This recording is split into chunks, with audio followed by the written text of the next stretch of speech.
Hey guys, what's up? Welcome back to the channel. It's Cynicalex, and we got massive update patch notes for the September symbiote invasion. So I'm going to dive right into it. New characters, new uniforms, new artifacts, new game modes, losing existing game modes. There's all sorts of things to talk about.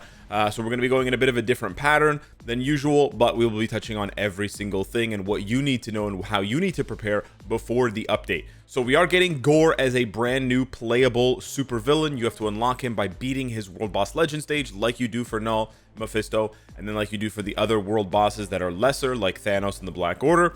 So right away, you do not want to play World Boss today after the reset, before the next reset, because we have a reset coming 2 hours after this video goes live.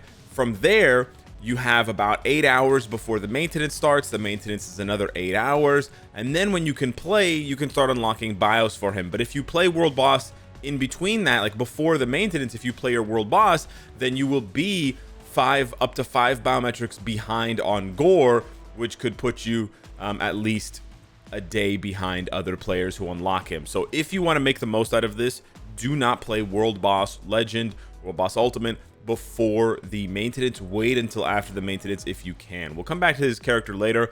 We're also getting Toxin. Now this one's really important because he is a premium character that they are temporarily giving away in the pass, in the future pass. So you have to log in and play the game enough to get his biometrics from the future pass, and it's near the end of the future pass, so you basically have to grind for the whole month. So even if you are taking this time off, even if you weren't planning to come back to MFF just yet, I highly recommend coming back, grinding, getting the 10 bios to unlock the character for free. They do not do this with every premium character. They didn't do it with Echo. They did do it with Red She-Hulk. They're all over the place with this, but it's not every day that they do it. So I highly recommend that you grab him while you can.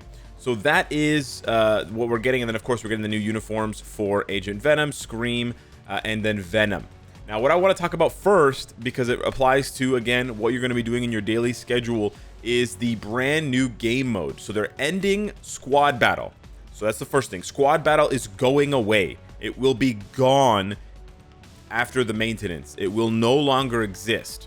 Okay, let's just make that clear. It's just like when they got rid of Danger Room. They're getting rid of it. Again, they use weird language there. It will end, so it's over, it's gone, and they're going to replace it with something called Alliance Battle Legend. Okay, so again, they talk about giving you the Squad Battle season reward distributions and things like that. My advice to you, rather than me trying to decipher this and figure out what the devs are saying, my advice to you is to just go to Squad Battle right now. But again, before the maintenance, go to Squad Battle and just play all of the days. Get all of these rewards down here. Make sure you get all of them. Maybe they're going to reimburse the players. Maybe they're not. Don't take the chance. Just do all of the squad battles. Do all 6 of them. Doesn't matter if you get a high score or not. Just do them all, because this is the last day. Okay? So that's how I feel about that. However, as far as the new game mode, as far as the focus more on Alliance Battle, I think this is an amazing improvement. So basically what they're doing is they're keeping Alliance Battle normal, they're keeping Alliance Battle extreme, and they're adding Alliance Battle Legend. And so, of course, in order to play extreme, you have to beat normal, which is very easy. In order to be able to play Legend, you have to get at least 1 million points in extreme, and you can see that right there. That's not very hard. High-end players are able to score in the 10 to 12 million point range on every single day of extreme. So just to let you guys know, if you've been ignoring ABX or Alliance Battle Extreme for a long time, the point inflation has really grown. So getting 1 million points in extreme, unless they change the base gameplay of it, should not be difficult, even for new players who are jumping in because of the power creep of new characters and uniforms. The best part about this is they've consolidated and improved all of the rewards. So I know you didn't have many incentives to play Alliance Battle Extreme before, but now you do, because the rewards are a lot better. You're going to spend less time, and you're going to be farming more Awakening Fragments, or Awakening Crystals and Mandalay Gem Fragments. So that is a huge bonus, because remember, it's 3 minutes, right? It's 3 minutes to play ABX, and it's 3 minutes to play Legend, as you can see here from the timer, 258, 3 minutes. So it's actually the same amount of time as playing an entire squad battle stage. but instead of doing the entire squad battle stage, you're able to knock out both extreme and legend like back to back, right? So it's way better. And then as far as the rewards go, I'm not going to go too detailed into the gameplay, but they're also adding, so they have existing rewards at the end of the week for every alliance. They have gold, they have biometrics, they're adding in level 5 XP chips, as I believe, but what's more important is they're adding the Mandalay gem fragments. So even if you're a bottom tier brand new alliance in the top, top 100%, literally all alliances, you're going to get an extra 130 Mandalay gem fragments per week. And then if you are the best, you can get up to 350, and that is per player. That's per player in the rank 1 alliance gets an additional 350 Mandalay gem fragments, which is amazing. Now for the alliance battle normal score rewards, they haven't added too much here, but you do now get level 5 XP chips, 25 awakening crystals, and 20 Mandalays. So this is just alliance battle normal mode. Any player can do this. This is like a day 1 player can get these rewards, which is amazing. Because squad battle was quite a bit harder for brand new players. Then for alliance battle extreme, they've added in more Mandalays and more and awakening crystals. So if you just do alliance battle and alliance battle extreme, you're getting 50 awakening crystals and 40 Mandalay gem fragments every single day. That's already better than squad battle. So we haven't even touched on the alliance battle legend. So if you just completely ignore alliance battle legend, you're still getting more rewards by just playing alliance battle extreme compared to if you were playing squad battle. And again, you only have to hit 300,000 points in alliance battle extreme to get this, and people can score 10 million. But then we have world boss legend, and this is what I really like. They've improved the rewards drastically to now include some premium rewards. So I really like the celestial essence that they've added. It's almost enough for a daily 10 pull, which I think is excellent. They've added even more awakening crystals and Mandalays. Again, these are all new rewards. These never existed. You have almost 1 million gold, but what I like here is at the 500 point mark, 500k point mark, you have a 5 to 6 star comic card chest that can drop a premium card. So you have a small chance to get a premium card every single day, 30 days a month, or 31 depending on the month. And then if you can get up to 6 million, which might be too difficult because it's a much higher number than 500,000, you can get an Odin's Blessing. You also have tier 3 materials, and you have an artifact chest that can drop 4-star unique artifacts. So these rewards are very enticing and very encouraging for people to build up their characters now for World Boss Ultimate, or sorry, for Alliance Battle Extreme and Alliance Battle Legend. And I really like this because there is a much wider roster that is needed for Alliance Battle Extreme and Alliance Battle Legend. So this is a really good piece of news. Again, I know some players are not going to like change. They're not going to like that the difficulty is sort of being ramped up because squad battles actually kind of chill and easy, and you only need to get like 800,000 points in squad battle to secure all of the rewards. And after that, you're just competing for top 3. So I do think there will be some players that try to poo-poo this, but honestly, these are really good rewards. This is like, again, it depends on how easy it is to score, right? I'm assuming a little bit here.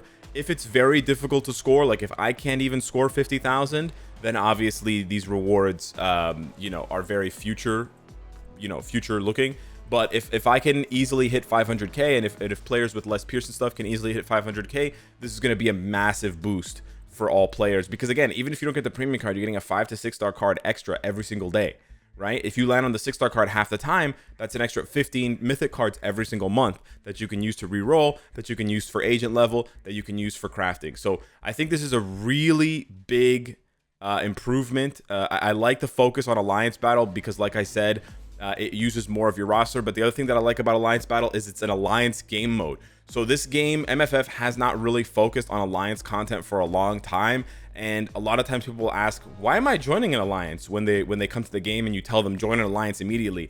And most of the time, the only justification for joining an alliance is the alliance rewards, like the passive buffs that you get for being an alliance, the cooldown and the crit rate and stuff like that. That's kind of dumb, right? There should be a very important, very rewarding alliance game mode to bring players together. That keeps players playing the game. It keeps people competitive. Maybe you're going to get on your teammates' butts now so that they can improve their ABX scores, so that you guys can get more Mandalay gem fragments every week, right? Because this pays out every week, right? This pays out every week.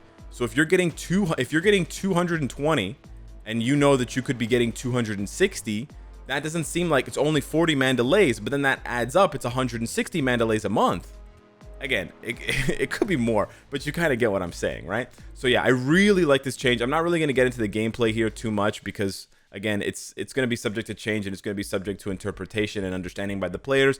But basically, it seems like they're bringing, to give you guys a really brief explanation, it seems like they're bringing in some of the squad battle ideas where there's going to be light called Odin's Might, and you collect that, and that Odin's Might, the more you collect of it, up to 4 times, it's going to increase your point multiplier. So you're going to start with a 0-point multiplier, which it would be probably very difficult to score points initially, but then when you collect enough Odin Force, it will have a large multiplier. So then when you do damage, it will have a point multiplier to allow you to rack up a lot of points. Obviously, getting 10,000 points in a minute and a half is pretty pathetic, but I don't take these screenshots as accurate representations of how difficult the game mode is going to be. So that's why I'm not stressing the game mode's ideas too much. But I really like, I cannot stress this enough, I really like this change. It's going to highlight a lot of forgotten characters. Like, by the way, if you can think of a combat villain male with fracture, not that many. And if they change this combat to blast, even fewer, like Strife. So I really think this is going to encourage players to really build their rosters out wide, which is something we definitely desperately needed in Marvel Future Fight. So I really like this change. Now, going back briefly and talking about the new characters here, Gore looks pretty insane. He gets a HP debuff removal leadership for villain allies, which is very strong. It's basically competing with Thanos for best villain leadership for PvP content. He also has super armor, all defense, skill damage, bonus damage, and a Wolverine heal, which is nuts. On top of the Wolverine heal, he also has revive. So he basically gets packaged as an Adam Warlock type of character from the get-go, but with Adam Warlock, you need to have his artifact. So that's pretty huge. He also gets the additional pierce damage that other, legends get, like Null. He gets 40% damage reduction, which is pretty crazy. On top of that, I mean, his skills don't introduce any new effects, but they have a lot of effects. Incapacitation, stun, silence, burn, paralysis, bleed, right? A lot of stuff here. He has the frenzy buff. He has the invincibility. He has the 1.2% accumulation with defense, like all defense down. He's got... Basically, the only thing he's missing is like a damage proc. He doesn't have a damage proc on his skills, and he doesn't have iframe ignore. So that may prove difficult for him in PvP, but we'll see. Even characters without iframe ignore in PvP, when they can revive, it's a huge bonus. It's a huge bonus. And being universal means he's not going to take extra damage from Hulk. He's not going to take extra damage from Adam Warlock. So we were hoping that he would be combat, but on the other hand, it does make him a little bit more flexible for PvP content, and he may also be amazing for PvE content, which is kind of what we need because of the pure evil tag, right? That's going to cover a lot of stages in World Boss Legend. And then for Toxin actually looks really good too. Again, he's a premium character who's being given away briefly. He will be you can transcend him right at the beginning, so no more Katie, no more Wenwu. Thank you, devs. This is exactly what we needed. No more tier 2 characters. Love it. He has a physical attack leadership just like Agent Venom. He's got another attack buff when he attacks that can stack up to 60%, which is really nice. That's the limitless potential. He also has double healing. He has a passive heal, and he also has a heal when he drops under... oh no, this is somebody else. Oh, okay, sorry. He just has the Wolverine heal. I'm thinking of Agent Venom, my bad. Anyways, he has skill damage, bonus damage, damage reduction as well. He seems like he could be for PvE or PvP. He has iframe ignore. He has accumulation. He has a 30% heal on his third skill. He has paralysis, invincibility. Yeah, he's got a lot of stuff here. He's got 60% penetration with a frenzy buff. He's got a lot. He's got a lot. So yeah, Toxin looks like he could be very good, very strong for a character that doesn't have a uniform, which is nice to see. For Venom's uniform, he is getting a lot as well. He's getting crit damage. The heal is getting bumped up to, I believe, a 50% activation rate. He gets more chain hit damage, guaranteed crit rate, which should be very nice. With the CTP of Rage, he's going to get all defense, super armor, ignore dodge, damage reduction. But then what I like here is he's getting Fracture. Again, a rarer ability that's usually applied to very expensive high-end characters. He's getting Paralysis. He gets a Frenzy buff with the immunity. He also has a 100% damage proc. and he has a 30% heal with a 45% buff on his 5th skill, King's Call. The other thing that's not listed here for Venom, although he looks quite nice here, he doesn't have the accumulation. Remember, the accumulation's on his tier 3 skill, and they changed his tier 3 skill, so now you can cancel it. That's going to be huge if you can stack the 100% proc on Light of Salvation with the 6th, with the ultimate, with another skill. Like if you could do 4 cancel 6 cancel 5, he is going to rip. He is going to rip content, and as you'll see from his tier 4, you're going to get even more chances to use the tier 3. So I'm really liking the design on Venom. Very focused on the tier 3, but not forcing you to sit through that tier 3 animation or cancel it, giving you the best of both worlds, which is how it should be. Agent Venom's getting a classic uniform, well, a classic uniform, but it's his newest uniform. He is going full support this time around, but I honestly think he might be more than a support as well. So all symbiote allies are going to get 20% chain hit when they're attacking, and decreased chain hit when they're being hit, when they're being attacked by 35%. That's going to have massive, massive value in PvP. You're not really going to see the value in PvE. You're probably not going to see the value in timeline battle because 1 versus 1. But in Alliance Conquest, this is going to be huge. 35% chain hit reduction is massive, massive. So that's really cool. He is the one, he is the symbiote, I got confused here, that has 2 heals. So he has the Wolverine heal. 3 characters in this update have the Wolverine heal. Or maybe Scream has it too. But anyways, Agent Venom has it, Toxin has it, and Gore has it. And then he also gets a heal when he's below 30%. So this is where he seems very PvP oriented with the double heals. He has sort of like the Deadpool thing where, you know, he sort of mini revive before he dies. He recovers 50% when he's below 30. He gets crit damage, guaranteed crit rate. He gets increased damage to villains by 50%, which should carry him through some PvE content. He gets the bleed, he gets the stun, he gets the burn with the immunity. He gets the all defense down with the penetration and the iframe ignore. Very important to combine those 2 abilities for PvE content. Or PvP content, I should say. 33% is low, but we'll have to wait and see. And then he also gets the accumulation on his 5th skill. Yeah. So quite nice from Agent Venom there. He gets a massive glow up. And then we get Scream's Silence uniform, her very first one. So this one should be pretty big. She gets physical attack, chain hit. She gets a 15% heal when she's hit. Just when she's hit, it just activates. So that is kind of nice. Every 5 seconds, she gets crit damage, crit rate, and skill damage, bonus damage. So all of these symbiotes seem like they'd be very good, potentially with CTPs of Rage. She also has a really cool effect here where she decreases the enemy's recovery rate by 50%. Again, this could be a very interesting tactic in something like Alliance Conquest when you're fighting teams that don't have debuff immunity. And she has that on multiple skills. 1, 2, 3 all have that ability. She of course has silence, she has accumulation, she has a frenzy buff and a damage proc, and then she also has the all defense down and the invincibility. So yeah, really nice glow up in my opinion for all of the symbiotes. Gore's tier 3, not too much to talk about here. Looks to have about 60 hits on a single target. Could be more, could be less. We'll have to see the damage. You know, it looks kind of cool. It also looks kind of basic, but that's okay. And then we get the awakening skill for Agent Venom, Toxin, and Scream. It looks amazing because they jump into blob heads and you get the different colors. So you get the yellow, the red, and the black. It looks awesome. I really like this. It feels unique. It feels thematic. It feels like it fits. It's not just 3 random characters slapped together all doing different skills. This feels so synergistic, and I absolutely love this awakening skill, and it just looks so hilarious to see.